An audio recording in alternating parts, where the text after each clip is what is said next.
En la clase anterior estuvimos, a ver, mm, ah, bien, aquí voy a retroceder. El judaísmo bíblico se distingue por la Torá, por el templo, por el sacerdocio, por la sinagoga y también por la existencia de los rabinos, posterior a la destrucción del templo de Jerusalén por los babilonios en el siglo VI a.C. Por otra parte, el aspecto central del judaísmo es la adoración a Dios, una de ellas, la práctica de las buenas obras y el amor al conocimiento. Son los distintivos, el aspecto central del judaísmo. Se distingue el judaísmo bíblico del judaísmo moderno por la ilustración y el sionismo. La ilustración tiene que ver con la fuente de autoridad en la cual ellos se van a basar para acceder al conocimiento, que es la razón. Se sustituye la razón por la revelación. Esa es la característica del judaísmo moderno. Y también el sionismo, es la otra distinción con el judaísmo bíblico. Los judíos ortodoxos se oponen al Estado de Israel, porque ven en el Estado de Israel, el moderno, el Estado de hoy, un atentado contra la esperanza en la consumación mesiánica. Es un obstáculo entonces para la consumación mesiánica. Es arbitrario e ilegítimo, según lo que sostienen los ortodoxos judíos, que este Estado y este gobierno son realizables solo tras la venida de Cristo. Por lo tanto, es un usurpador del verdadero Mesías, señala estos grupos modernos, o perdón, del Estado moderno, desde la perspectiva de los judíos ortodoxos. Hay varios tipos de rama del judaísmo. Ocurre también con el cristianismo, pero lo hemos visto también con el hinduismo, con el budismo, con el eh, jinismo, por ejemplo. Dentro del cristianismo también, dentro del protestantismo de igual modo.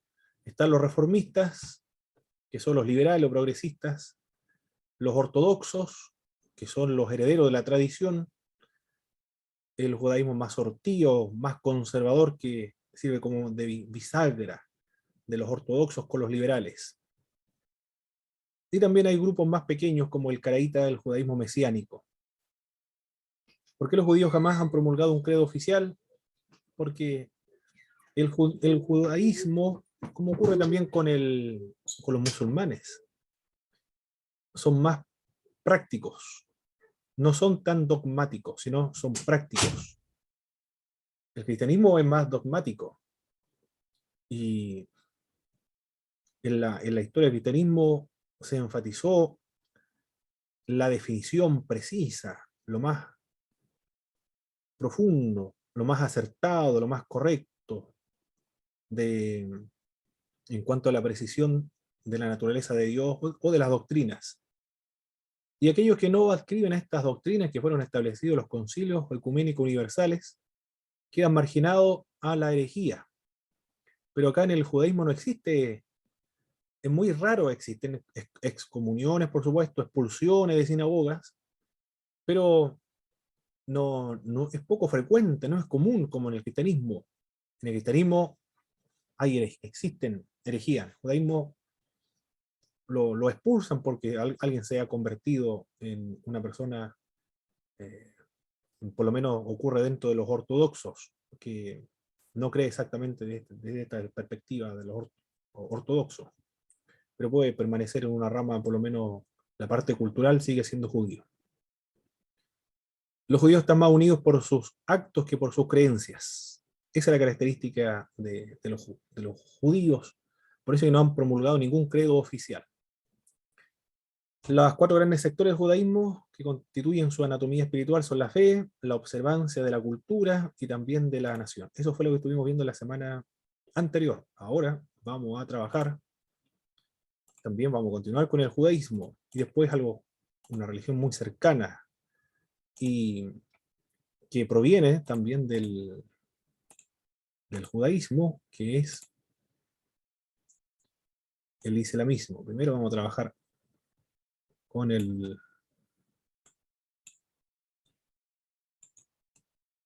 vamos a finalizar con esta parte del judaísmo y después con los musulmanes.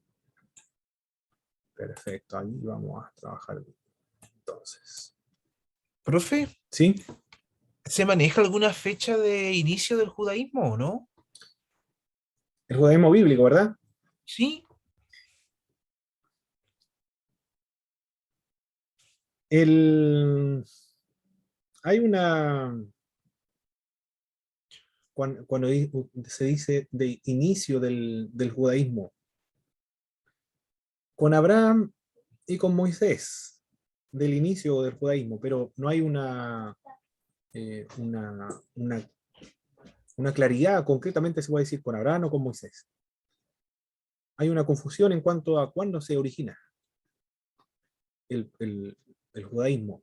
Si lo preguntamos en el sentido como nación, pero si lo preguntamos como religión, ya se inicia desde la época de Adán y Eva, para de la perspectiva del judaísmo, como ellos lo establecen, a partir de los textos sagrados, Adán y Eva, los primeros que conocieron a Jehová o a Dios. Se puede mirar entonces como religión, desde los orígenes de la creación del mundo de Adán y Eva en el huerto del Edén. Los musulmanes también sostienen exactamente lo mismo. Y los cristianos, bueno, tenemos un inicio con Jesucristo, pero la fe propiamente tal de el Dios de Jesucristo, el mismo Dios nuestro, también nos podemos remontar hasta esa época, en ese sentido. Pero como nación, en un sentido entre nación y religión, podríamos decir con Abraham, pero ya propiamente tal como nación, con todas sus leyes que van a formar y modelar la nación con Moisés. Eh, Esa es lo que he leído hasta ahora. Y tiene sentido si lo vemos de ese modo, con Abraham, con Moisés, en un sentido ya más nacional, más colectivo, más constituido como una nación, con todas sus leyes, con todos sus ritos, sacerdocios, las fiestas sagradas, los sacrificios también. Pero se funda esta en Abraham. Pero eso no quiere decir que antes no se había conocido Dios. Por eso se remontan hasta Adán y Eva, en el huerto de Edén. El judaísmo, ¿qué es lo que es? Una religión celeste y étnico-política. Tiene elementos, rasgos celestes. Yahvé, por ejemplo, hay varios grupos de judíos frente a un Estado laicista. Eso también se debe tener en cuenta. El Estado es laicista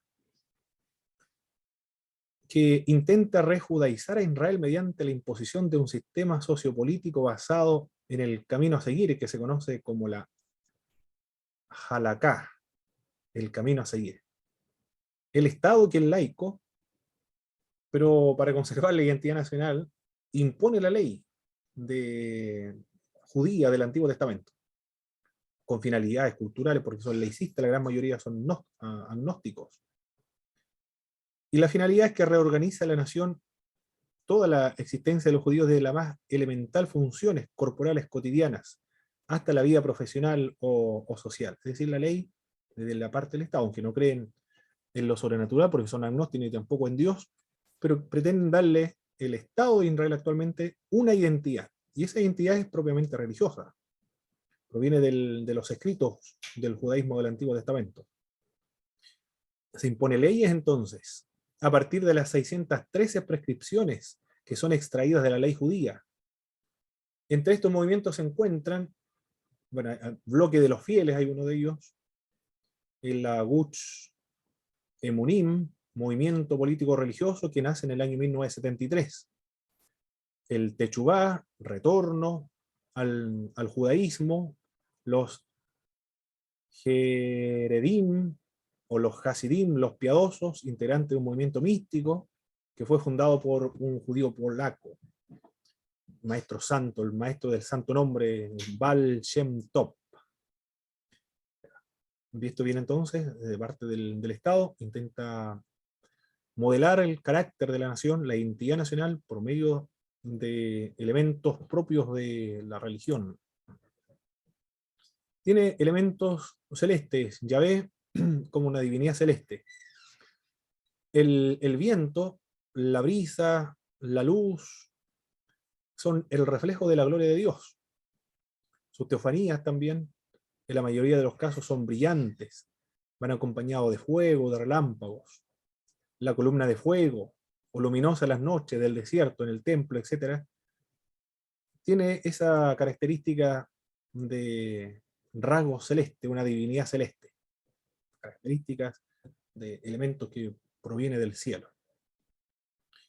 En cuanto a la forma de manifestarse, por supuesto, en las teofanías, por ejemplo. También está relacionado con las divinidades masculinas. Dado su monoteísmo, el masculinismo de Yahvé es absoluto. No se ha conservado ni el más remoto rastro de deidad femenina, desde el punto de vista del judaísmo, porque también sabemos que fueron permeados el judaísmo de las religiones que rodeaban al pueblo de Israel, como los de Canaán, por ejemplo. Aserá pensaban que era la esposa de Yahvé en el Antiguo Testamento.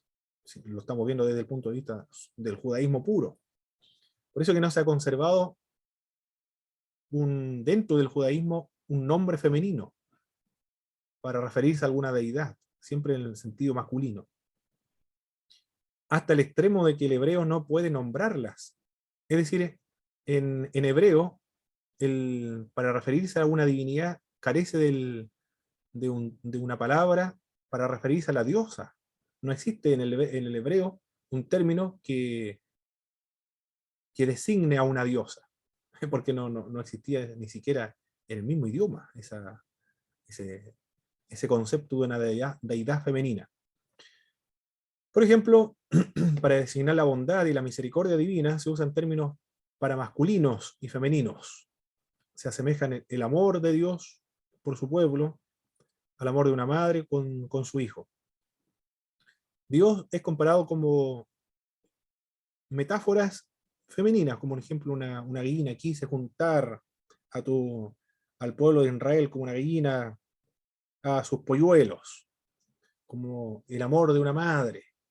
Las metáforas para referirse a Jehová son metáforas femeninas. Por eso tiene estas características de femeninos también, en estas expresiones metafóricas. El padre, con este término, se pone de relieve lo lejano y también lo trascendente de lo divino. De ordinario prevalece su justicia sobre su misericordia.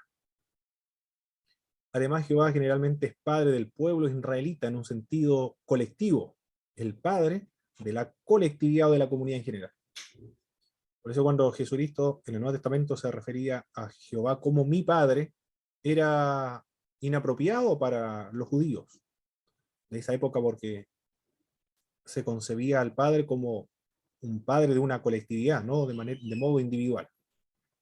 Trascendente con lo tremendum como caracterizador del sentimiento religioso judío.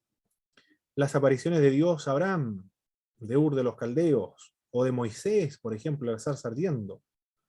Jacob, Isaías, deja una impresión imborrable en el pueblo de Dios cuando éste se manifiesta.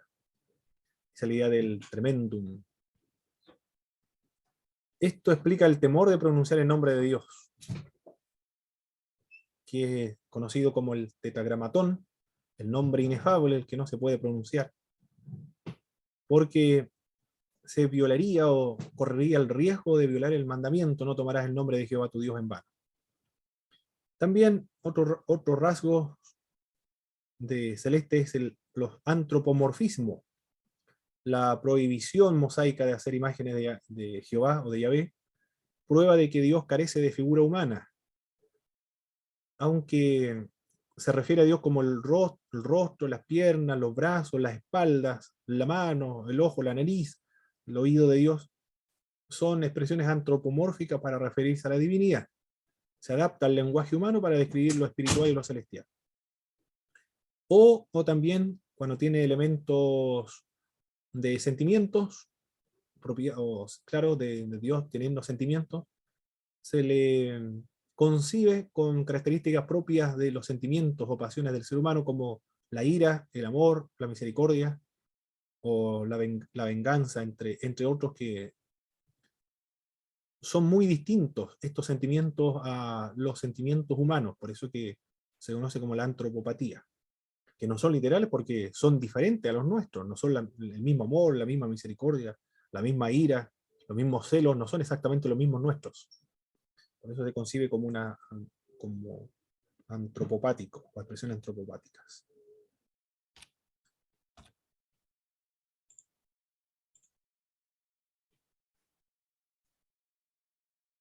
Los rasgos étnico-políticos de esta religión.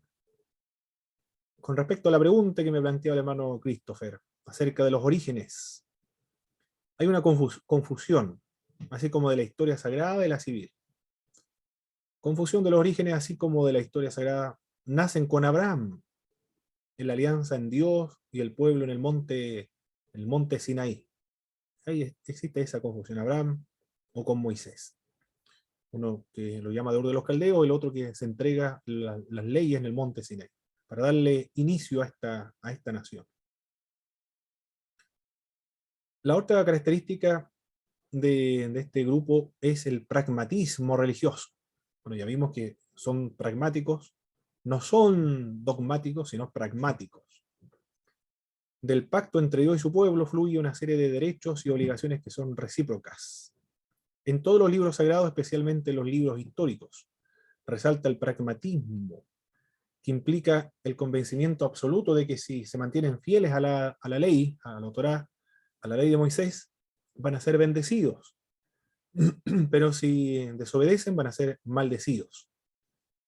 Entonces el éxito o el fracaso depende de su obediencia o desobediencia a la ley que Dios estableció. En este sentido se conoce como la teología de la retribución. Ellos reciben conforme a sus obras, aquí en vida o aquí en la tierra. Es muy pragmático, entonces debemos hacer esto para que nos vaya bien. Si dejamos de hacer esto otro, nos va a ir mal. El pragmatismo está ahí en la religión. Con respecto a la tendencia a la conservación, la prosperidad de la comunidad, lo civil o lo religioso son agua de un mismo manantial.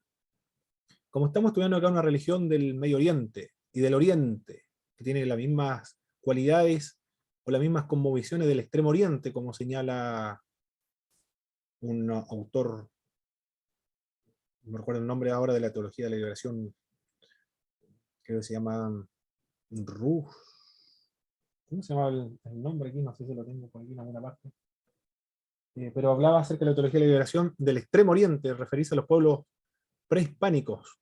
Tiene esa cosmovisión holística, no dualista, todo está integrado con la espiritualidad, no se puede hacer esta separación. El judaísmo es del Medio Oriente, tiene las mismas cualidades, la misma cosmovisión del Oriente y del Extremo Oriente. No hay una separación entre lo civil y lo sagrado, lo religioso. Son aguas de un mismo manantial, que discurren casi siempre por el mismo cauce y van mezcladas hasta la misma desembocadura. Es decir, desembocan lo sagrado y lo civil en el Mesías. Allí concluyen o tienen su meta final. El carácter teocrático del Estado israelí.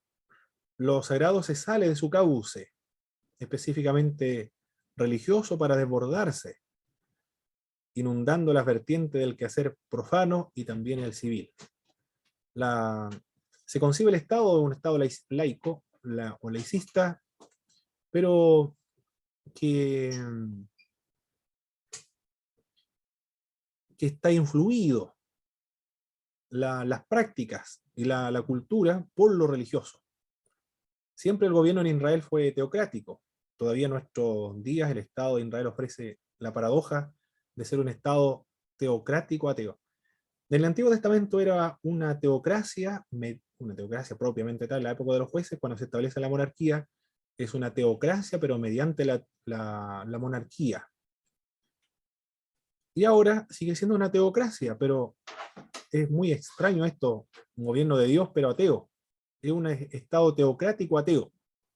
Esa es la característica del Estado israelí, teocrático ateo. Teocrático religioso, pero sin embargo las personas que están gobernando son agnósticos, algunos son ateos. O tal vez mejor, algunos señalan, podría ser agnóstico, es un Estado teocrático, pero agnóstico al mismo tiempo. La mayoría de los gobernantes son agnósticos, pero obligan a guardar no pocas normas de la ley religiosa. Por medio de las leyes, la legislación del Estado de Israel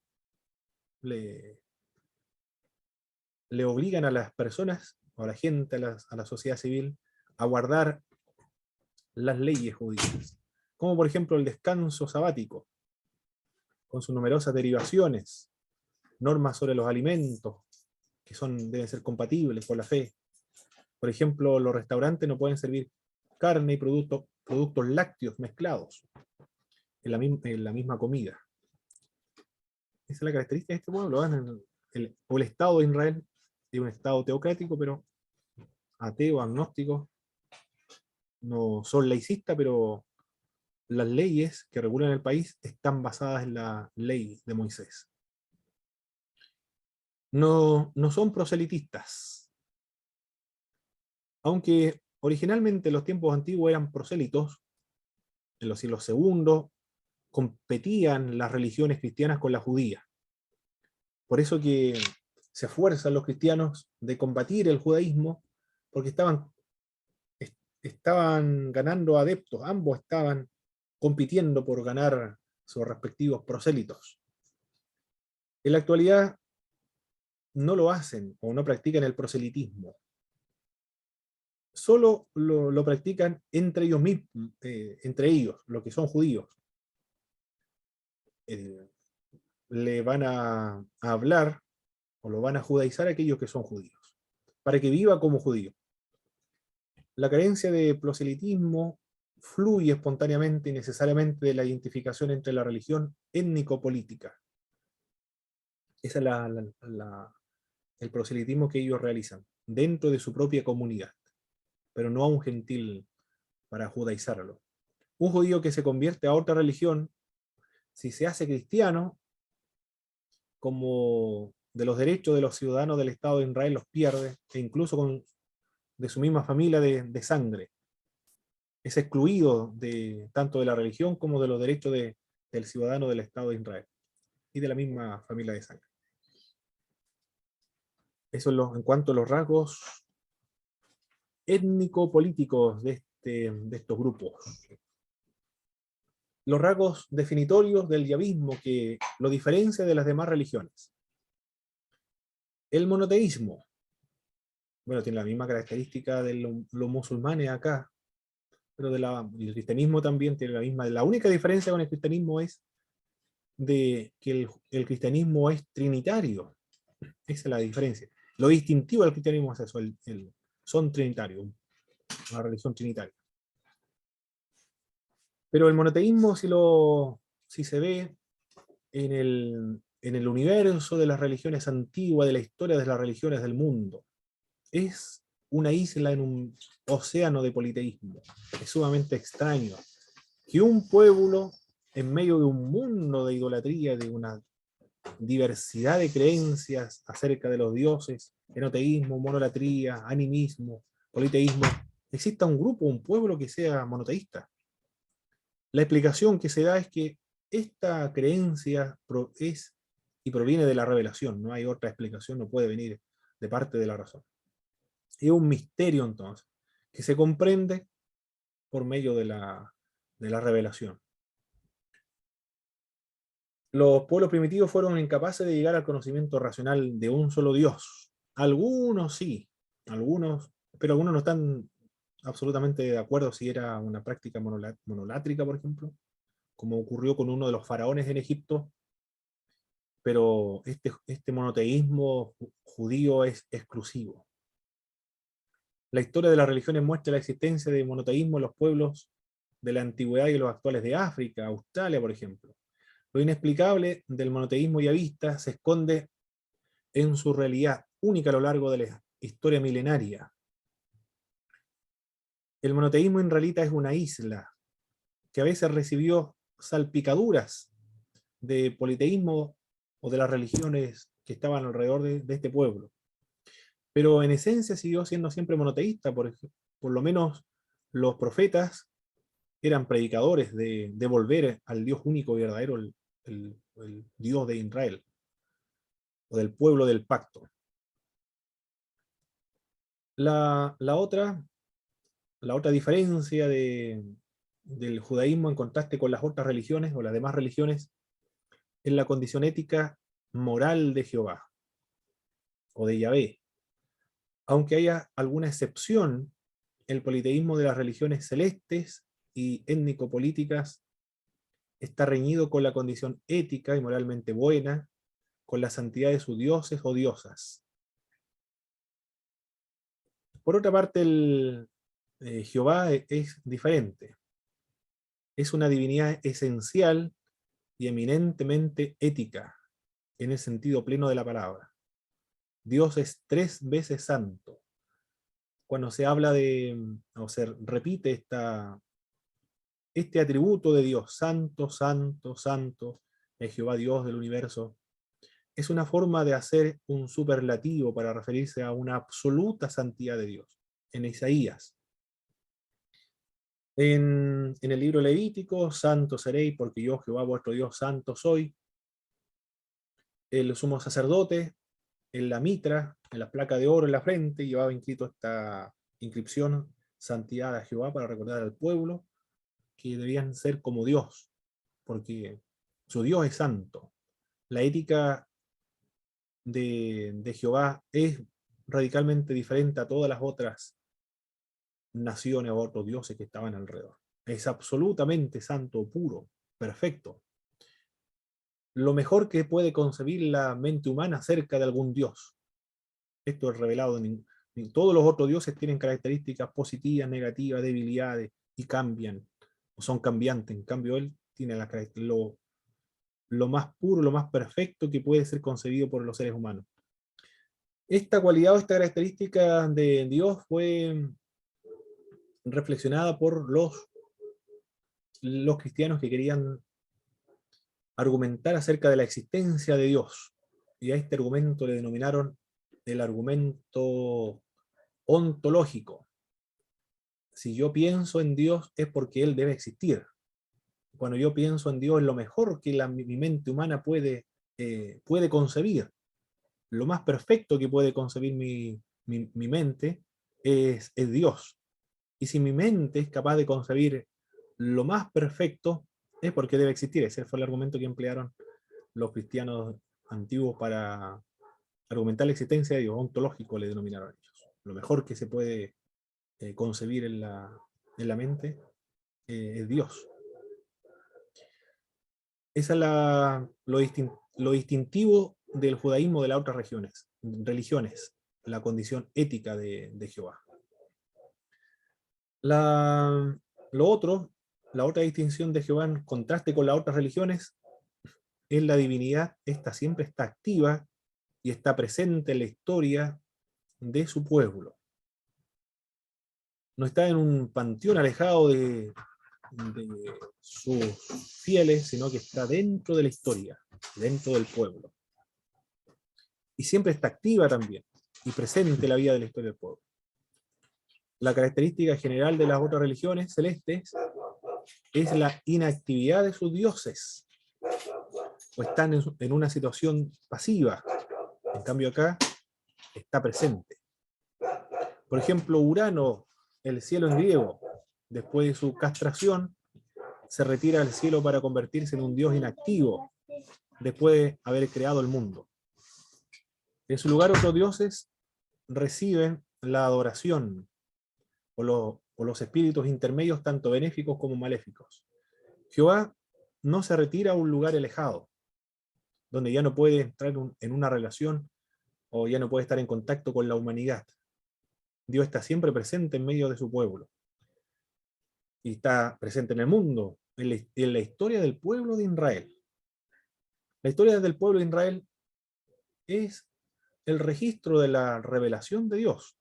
Es decir, Dios se revela en la historia. Esa es la característica entonces, o lo distintivo del judaísmo. Dios está presente, activo en la historia. Y en medio del pueblo, por eso que manda a confeccionar el tabernáculo de reunión en el Antiguo Testamento, estaba en medio del pueblo de Dios, para indicar que Dios está en medio del pueblo. El templo de Jerusalén, donde manifiesta su presencia, y se constituye el centro de la fe de los judíos del Antiguo Testamento, para indicar que Dios está presente en su pueblo y en la historia del pueblo. Dios habla por medio de la historia del pueblo, así lo comprende el, el pueblo de Israel, y la historia tiene un significado teológico para el pueblo judío hebreo. Los escritores del Antiguo Testamento lo vieron así: Dios se revela en la historia, Dios actúa en la historia, a diferencia de los otros dioses de las naciones. La creación es la otra distinción del judaísmo en contraste con las otras religiones. Dios crea de la nada, crea sin nada preexistente. El hinduismo explica el universo como la emanación de la divinidad. ¿Cómo existe o por qué existe el universo? Porque ha emanado de, de Dios, de Brahman. Todo es divino, señala el hinduismo. Cada parte de la naturaleza es emanación de Dios. La creación es parte de Dios, entonces, desde la perspectiva hindú. La creación como origen del universo es propia del judaísmo y también del cristianismo. Esa es lo distintivo, o lo otro distintivo del judaísmo. La creación crea de la nada, del vacío. Hay un principio y hay un fin, desde la perspectiva del judaísmo. Comienza con la creación, finaliza con la consumación de todas las cosas, a diferencia de las otras religiones que son más cíclicas, que son eternas, siempre ha estado presente, y nada ha sido hecho en algún momento porque siempre ha estado. Esta religión es revelada. Propio de las religiones celestes y étnico-políticas es el desconocimiento de su fundador.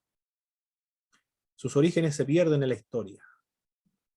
Israel es la excepción de esta ley general, pues conocemos el origen del jehovismo o del judaísmo con Abraham en el siglo IX, siglo XIX o siglo XVIII antes de Cristo. Pero el yavismo es una religión revelada, por lo mismo propiamente su fundador, cuando se habla acerca del fundador, como es una religión revelada, no puede ser ni Abraham, ni tampoco puede ser Moisés, sino que el fundador, ¿quién puede ser el fundador de esta religión del judaísmo? Si no es Abraham, no es Isaac, no es Moisés. Y desde la perspectiva de ser una religión fundada.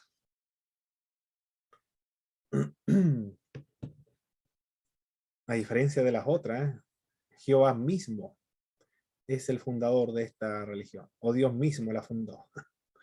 Esa gran diferencia de la budismo, hinduismo, o el budismo, jainismo.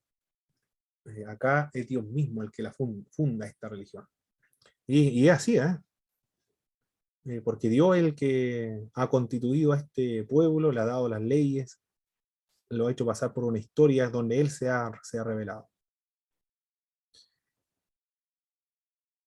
Aunque se valga de mediadores, por supuesto que sí. Dios es el fundador de esta religión, pero se vale de mediadores. Esta revelación encierra un conocimiento personal con Dios, una experiencia con Dios. En ese sentido ya se remonta mucho más atrás, al huerto del Edén. Primeras personas que comenzaron a hablar, y aquí ha registrado también el texto sagrado, Adán y Eva, Enoc, Sem, que comenzaron a invocar a Dios, al Dios del cual describe la Biblia. Es una religión revelada entonces. Y la esperanza mesiánica, lo otro distintivo del judaísmo.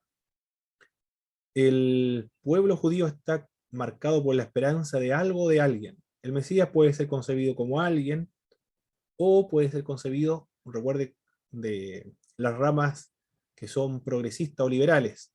Algo entonces. Un estado de bienestar absoluto, de prosperidad, de felicidad. es el Mesías que ellos entienden, es algo como muy abstracto, metafórico entonces, pero también puede ser alguien. Es decir, ahí ya se interpreta al Mesías como una persona. Puede ser personal o también colectivo. La existencia en el Seol, tras la muerte, era demasiado sombría como para desearla. No hay la comprensión de los judíos actualmente acerca de la vida ultratumba, es la misma del Antiguo Testamento. No hay claridad acerca de estos temas, de estos asuntos. No se puede hablar más allá, simplemente, algunos, hay una resurrección de muertos. Hay un juicio también, un juicio final, resurrección de muertos. Pero más detalle acerca de esto, nada. ¿Por qué los cristianos, se nos acusa a nosotros los cristianos de ser muy presumidos, muy presuntuosos, de adoptar un conocimiento del más allá superior al resto, no, de los judíos, por ejemplo, cuando se comparan con ellos? Nos hablan de ser presuntuosos, de ser presumidos, de pretender tener conocimientos más allá de lo que ha sido revelado. Claro, para los judíos, claro, no, como no comprenden el Nuevo Testamento, en el Nuevo Testamento se encuentran más detalles acerca de lo que ocurre más allá de la muerte, del juicio final, de la consumación de todos los tiempos, porque ha sido revelado también. Pero el judaísmo no ve más allá, no especula más allá qué ocurre después de la muerte. Lo único que saben es que hay resurrección. Acerca del cielo, del infierno, del cielo, la, la, la, cuando resuciten van a estar aquí en la tierra, van a heredar la tierra. Los santos, los buenos, los justos heredarán la tierra. Pero más allá no hay ninguna otra información que ellos desarrollen o doctrina que desarrollen de la escatología. Tal vez por ello en la conciencia judía caló con hondura la más sentida convicción y la esperanza de la salvación comunitaria. La salvación la ven como comunitaria, la restauración e imperio del pueblo judío, que la ilusión por la salvación individual tras la muerte. Nosotros la salvación la vemos personal, individual. Ellos lo ven colectivo y aquí en la tierra y nosotros en el cielo. Una salvación después de la muerte en el paraíso. Pero ellos lo están viendo desde el punto de vista terrenal. Si bien aquella suele estar unida a la figura de un personaje, el Salvador. El pueblo judío desde el año 587 a.C. ha estado esperando al Mesías, que los hiciera volver a su tierra o estando en ella los librara de la dominación extranjera. Y eso con respecto a la esperanza mesiánica. Siempre está relacionada la escatología con el Mesías. Pero es algo terrenal. Y la salvación es terrenal. La resurrección después para que siga viviendo aquí en la tierra permanentemente. ¿Qué más tenemos que ver aquí en esta religión del judaísmo? Las oraciones, la oración y las oraciones de los judíos. Sus momentos básicos son por la mañana, por la noche y las bendiciones del atardecer. Cuando oran por la mañana, recuerda y celebra la salida de la noche. Simbolizada de la noche, o tiene como símbolo las tinieblas. Sale de las tinieblas. Cada uno o todos. Cada uno sale de las tinieblas o todos salen de las tinieblas. Y también se recuerda el destierro. Son desterrados. Terminó el exilio entonces y vuelve nuevamente a su tierra. Eso recuerda la oración de la mañana, la salida de las tinieblas. Muy hermoso el símbolo de todas formas, ¿eh? El fin de las tinieblas. Muy hermoso, me gusta cómo lo consiguen de ese modo los judíos en la oración de la mañana, salido de las tinieblas. Y del destierro también. Y por la noche, para entrar en el descanso y en la paz de Dios. Se van a descansar, y aquí se va a entrar al descanso y a la paz que Dios otorga. Es la llamada de Israel, oye, Israel, Jehová vuestro Dios, uno es. Muy, muy simbólico y hermoso también, de entregarse al descanso y la paz con Dios en la oración de la noche. La diferencia de nosotros es en la mañana invocamos al Señor para dedicarnos al día, en la noche agradecer al Señor por las bendiciones del día. Acá más simbólico, la luz y la oscuridad tiene su símbolo. El descanso también tiene su símbolo en el descanso espiritual que otorga Dios. Las bendiciones del atardecer. 3 oraciones durante el día. A las 6 de la tarde. En la tarde, bueno, en el campo yo escuchaba a la hora de la oración, escuchaba. Yo decía, a la hora de la oración. Todavía se sigue hablando en los campos. ¿Cuándo ocurrió esto? A la hora de la oración, cuando se estaba ocultando el sol, de las 6 de la tarde en invierno. Llamada a la oración de las 18, hay 18 bendiciones. Oración de gratitud a Dios, porque perdona, apoya y libera al pueblo judío. La celebración del sábado. Se añaden a estas bendiciones la lectura de un pasaje de la Torá también, y de otros profetas. Se ora en las sinagogas normalmente, pero se puede orar en cualquier otro lugar, con tal que haya un grupo, cuando es colectivo, de 10 hombres mayores de 13 años. Esas son las prácticas de las oraciones de los judíos. Hay unos que están orando lo que están en Jerusalén, en las murallas de Jerusalén, y los otros están en una sinagoga. Esas son las oraciones. Ahora, en cuanto a la fiesta religiosa del judaísmo, algunas fiestas que son alegres y otras son austeras. Las que son alegres se le denomina Lon Yamin Tobim, y las que son austeras son las Yamin Noraim. Las que son alegres, el Shabbat o el día sábado, desde el atardecer del viernes hasta el atardecer del día sábado. Es convocado por el sonido grave y casi berrido del chofar o cuerno de carnero en recuerdo del sacrificio en lugar de Isaac. También, aparte del Shabbat, está Pesaj. Pesaj es Pascua, que significa pasar de largo.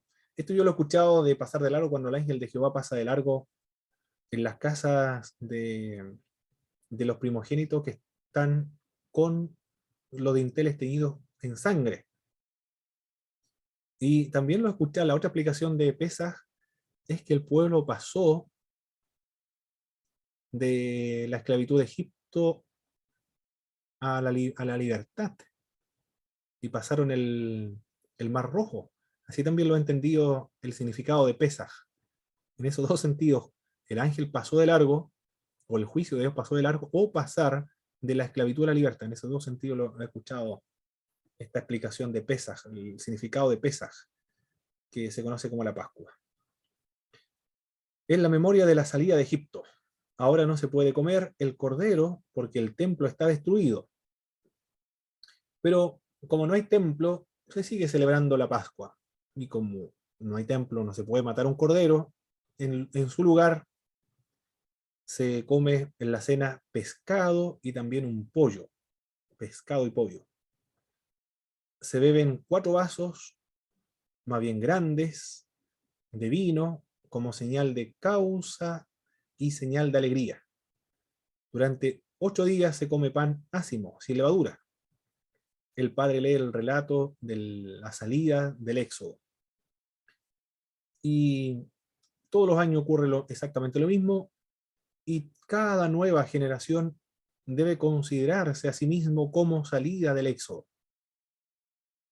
Es como recordar o revivir, rememorar la experiencia que los antiguos tuvieron, pero ahora cada una de las generaciones debe tener la misma experiencia, como considerarse como salido de Egipto.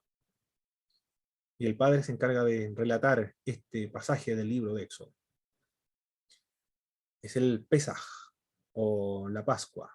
También está la fiesta del Shavuot o Pentecostés. 50 días después de la Pascua se celebra esta fiesta. Su celebración tiene doble vertiente, una que es agrícola o fiesta de la siega, de la ofrenda de las primicias, y el memorial de la entrega de la Torá o ley en el monte Sinaí. Se comen pasteles de miel y también productos lácteos.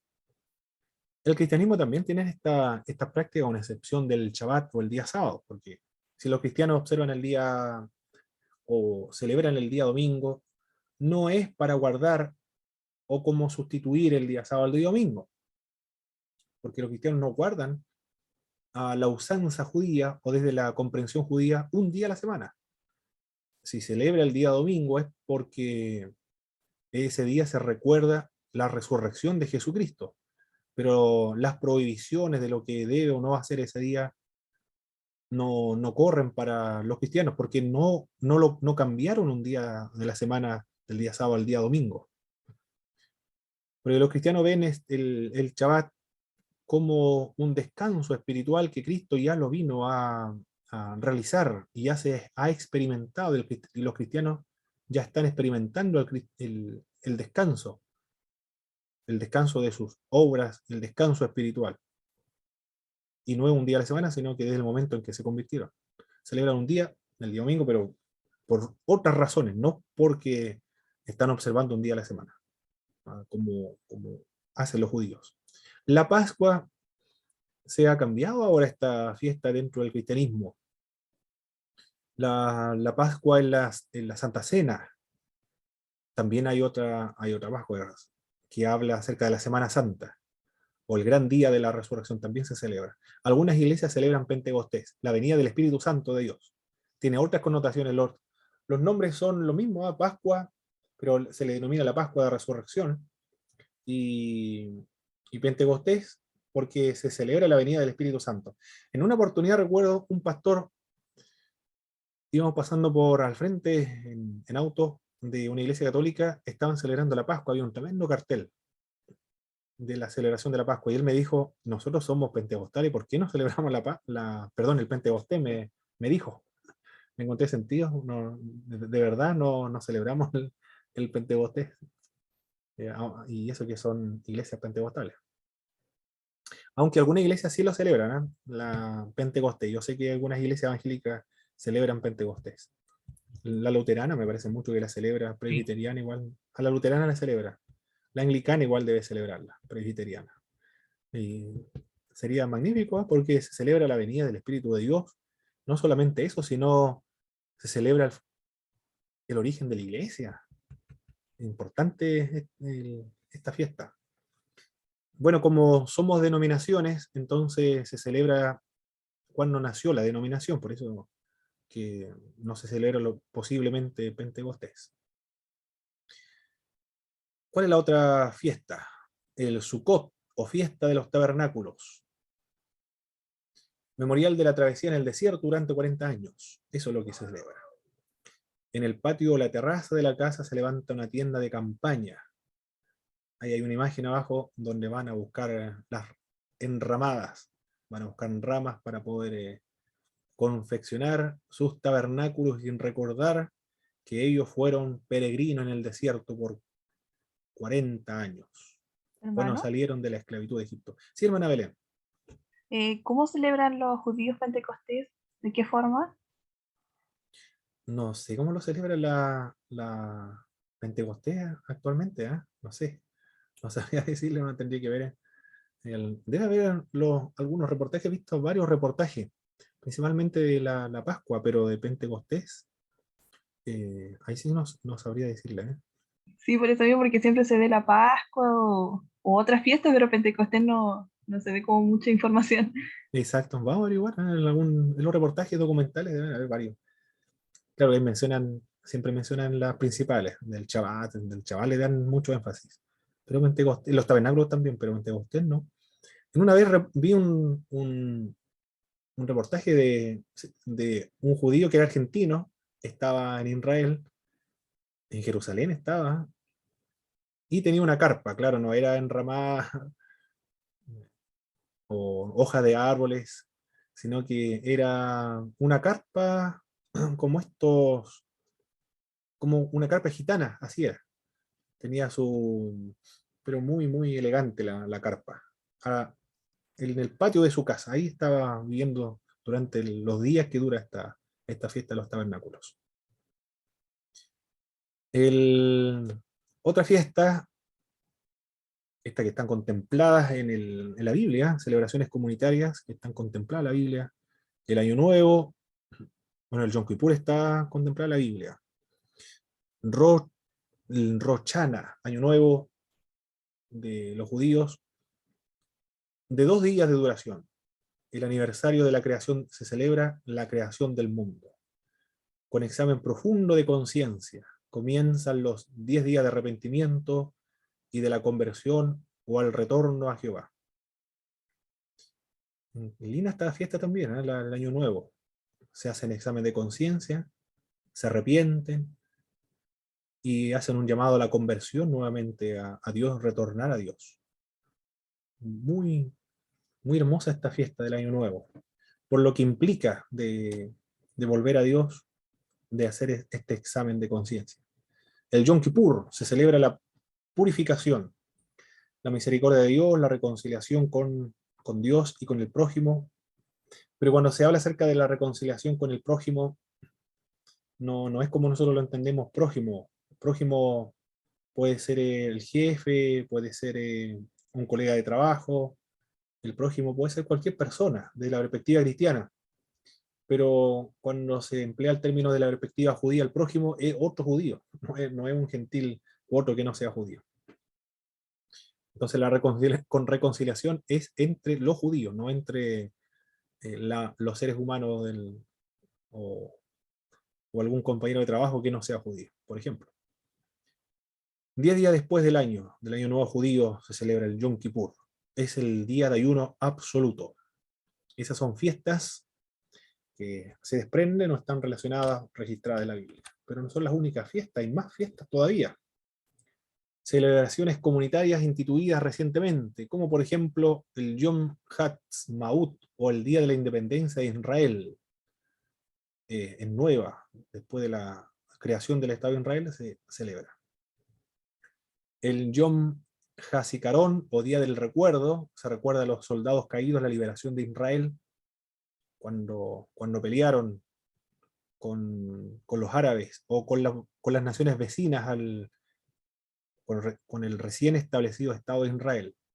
El Yom HaShoah o el Día del Exterminio, se recuerda a las víctimas de la persecución nazi. Y el Día de Jerusalén. O Yom Yerushalayim o Lom Jerushalaim. En español es el Día de Jerusalén. Es un día festivo nacional en Israel, celebrado anualmente el día 28 del calendario judío. La parte oriental de Jerusalén fue anexada a Israel en el año 1967, durante la Guerra de los 6 días. Estas son algunas otras fiestas actuales de los judíos. Hay fiestas de signos, o más bien individual y familiar también.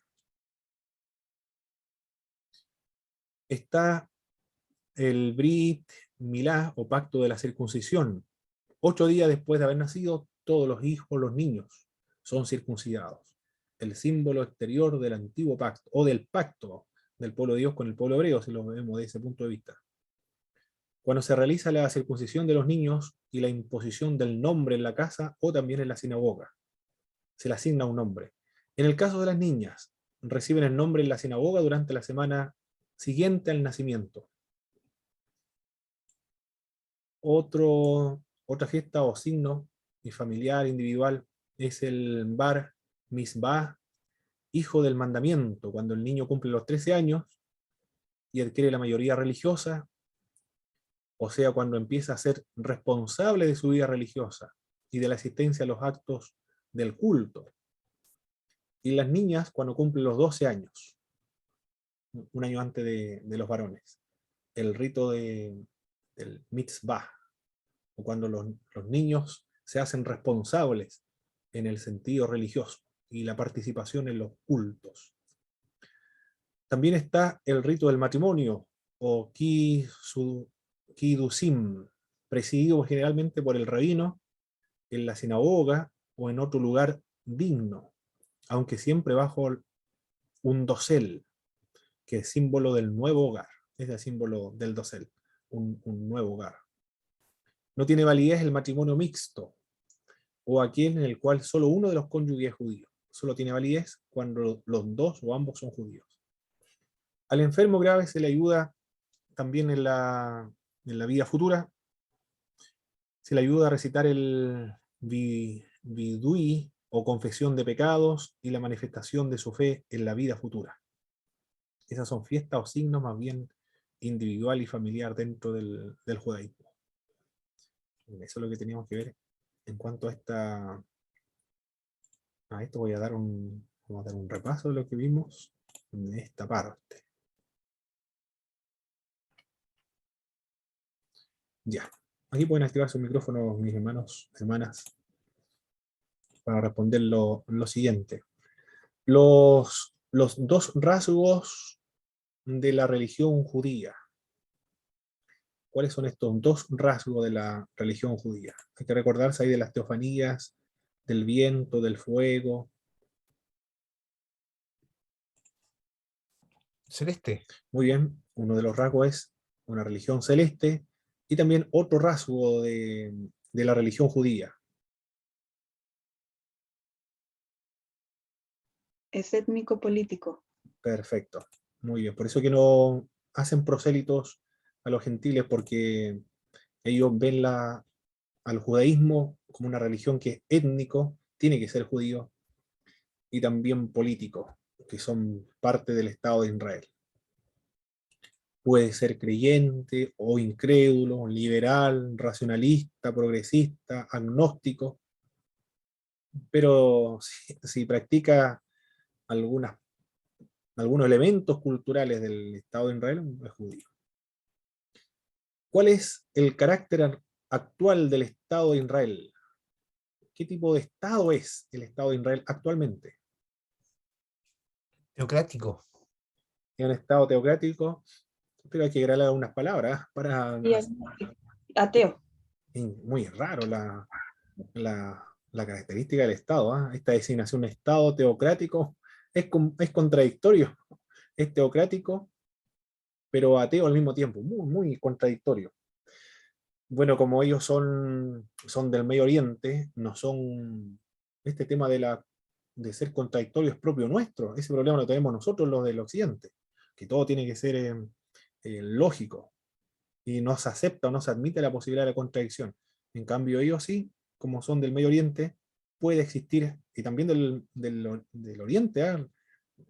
Como lo estuvimos viendo del hinduismo, se permite la contradicción entre sus dioses. Acá también, temas políticos, también está la contradicción. Por ejemplo, cuando se dice, Dios no es hombre para que mienta, ni hijo de hombre para que se arrepienta. Por una parte. Y por otra dice, y Dios se arrepintió de haber creado al hombre. Ahí vemos una contradicción, primero dice que no se arrepiente y después dice que se arrepiente. Claro que nosotros tenemos que explicar eso, a qué se refiere uno y a qué se refiere lo otro, por supuesto. Pero al momento de expresarlo, pareciera que hubiese esa contradicción. Esos son algunos ejemplos de esta contradicción. Para ellos no tienen problema, puede vivir en un estado teocrático, agnóstico o ateo.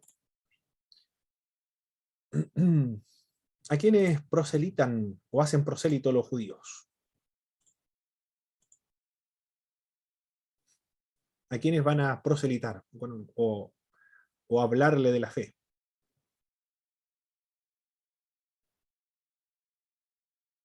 A ellos mismos se autopredican. Tiene que ser judío, no un judío que no esté viviendo como judío, por supuesto. Y la finalidad es que viva como judío. En eso consiste nada más la conversión al judaísmo, ¿eh? Que viva como judío. Es judío, pero está viviendo como de cualquier otra nación. Y el proselitismo de ellos consiste en que comienza a vivir como judío. Comienza a guardar el Shabbat, celebrar las fiestas judías, y si es posible, se puede volver ortodoxo, pero no hay necesidad tampoco, simplemente con que observe algunas prácticas culturales del judaísmo. En eso consiste el proselitismo, ¿eh? La diferencia con nosotros es universal, un proselitismo universal. Todos son llamados a hacerse cristianos, pero no le hacemos, no es un llamado a hacerse aparte de la cultura cristiana, porque no existe una cultura cristiana. El cristianismo se encarna en cada una de las culturas. Se puede encarnar en cada una de ellas, es la diferencia acá. Y y a experimentar el cristianismo, a observar la fe. El dogma también, a creer lo mismo que nosotros creemos. El énfasis del dogma es distinto acá con el judaísmo, que no le da énfasis al dogma.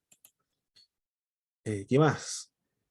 ¿Cuál es lo que hace diferente al judaísmo de las otras religiones del mundo? Aquí hay que ver, cuando decimos religiones del mundo, nos referimos no solamente a las religiones que estamos viendo, sino todas las religiones de Canaán, de Mesopotamia, de Babilonia, de Egipto, de esa época, hasta la de ahora. Es monoteísta y, por Eminentemente ejemplo, monoteísta. la divinidad siempre está activa y presente en la historia de su pueblo. Perfecto, muy bien. ¿Qué más? Ah, la creación igual, la creación a partir de la nada. Perfecto. Una religión revelada. Es revelada, excelente, muy bien. Y el carácter de Dios es santo, a diferencia de los otros dioses, que tenían las mismas debilidades de los seres humanos, que cambiaban también. En cambio acá es lo mejor que puede concebir el ser humano, la condición Y ética moral de Jehová. la esperanza mesiánica. La esperanza mesiánica, excelente. Muy bien. ¿Cuántas oraciones al día practican los judíos? 3. ¿Cuáles son esas 3? La de la mañana, Muy bien. la de la noche y la de la tarde, creo. Excelente. Muy bien, excelente. ¿Cuáles son las celebraciones comunitarias judías que son tradicionales? El Shabbat. Perfecto. El Shabbat o el sábado, muy bien. En el pesajo de la Pascua. Pesaj, Pascua, El de Pentecostés. Pentecostés, muy bien. El de los tabernáculos. Tabernáculos también. El Año Yom Nuevo. Año Nuevo, Rosh Hashanah. Y el último, Era el Yom Kippur. el Yom Kippur. Muy bien. Esas son las celebraciones comunitarias tradicionales. ¿Hay más fiestas todavía? ¿Cuáles son las otras de signo individual y familiar? Bueno, la circuncisión es una de ellas. El otro ya tiene un nombre más difícil, el Mitzap. Esa es la otra. Cuando se hace responsable de la religión. Y el rito del matrimonio. Y lo otro está relacionado con el enfermo, se le ayuda a recitar la confesión de pecados. Eso es lo que tenemos que ver con respecto a esta religión. Son las 8:10.